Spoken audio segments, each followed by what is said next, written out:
안녕하십니까, 김신철 변호사입니다. 오늘은 대출을 받아서 주식이나 도박, 가상화폐 투자로 금전을 탕진하게 된 경우와 최근 대출이 너무 많은 경우에 실무에서 어떻게 취급하고 있는지 알아보겠습니다.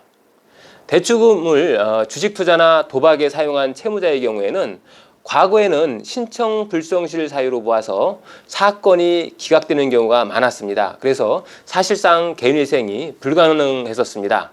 그런데 2013년도에 대법원에서 단지 신청이 성실하지 않다라는 이유만으로 사건을 기각시킬 수 없다는 판결을 했습니다.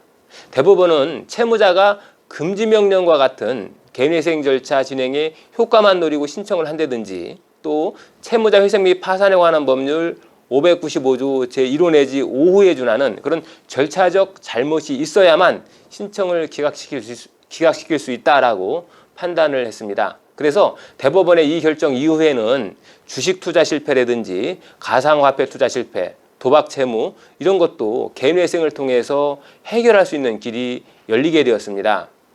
하지만 신청의 기각 가능성이 낮아졌다고 해도 도박으로 인해서 생긴 채무가 일반 채무와 똑같은 취급을 받지는 않습니다. 개인회생이 진행이 가능하더라도요, 법원에서는 원칙적으로 원금 탕감을 허용해주지 않는 조건으로 개시결정을 허락하는 경우가 많습니다. 채무가 너무 커서 도저히 원금을 다 갚을 수 없는 상황이라면 법원에서는 최대한의 변제기간 동안 최대한의 변제금을 변제하도록 하고 있습니다.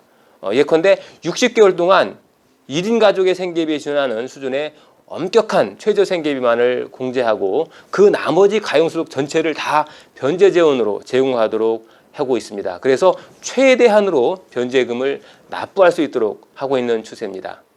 그런데 어떤 의뢰인들께서 이런 경우에 개인회생 변제기간이 3년으로 줄었는데 왜 5년 동안 갚으라고 하는 것인지 의문을 제기하시는 그런 분들도 있는데요. 개정된 채무자 회생 및 파산에 관한 법률 611조를 살펴보면 청산가치 보장 등의 특별한 사정이 있을 때는 변제 개시일로부터 5년을 초과하지 아니하는 범위 내에서 변제 기간을 연장할 수 있다라고 명시하고 있기 때문에 도박이나 주식 투자와 같이 법원에서 민감하게 생각하는 채무에 대해서는 최대 5년간 변제하도록 요구할 수 있는 겁니다. 자, 이와 같이 그 대출금의 사용처가 어디인지 하는 것이 개인회생에서는 매우 중요하고요. 그 다음으로 중요한 것이 채무의 발생 시점입니다. 그래서 이 발생 시점 역시 중요한 고려 대상 중에 하나입니다.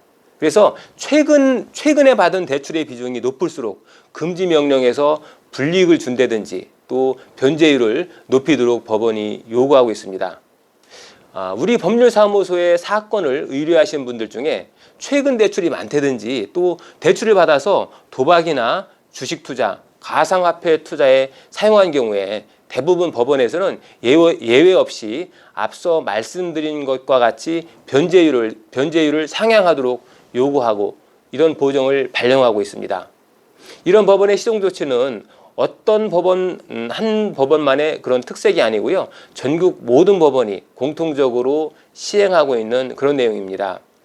자, 정리하자면 개인회생 사건을 함부로 기각시킬 수 없다라고 판단한 대법원의 결정에 따라서 이제는 대출을 받아 도박이나 가상화폐, 주식에 투자한 채무자라도 개인회생을 신청할 수 있게 되었습니다. 하지만 그렇다고 하더라도 일반 채무자와 똑같이 쉽게 원리금을 탕감받을 수 있는 것은 아니고요.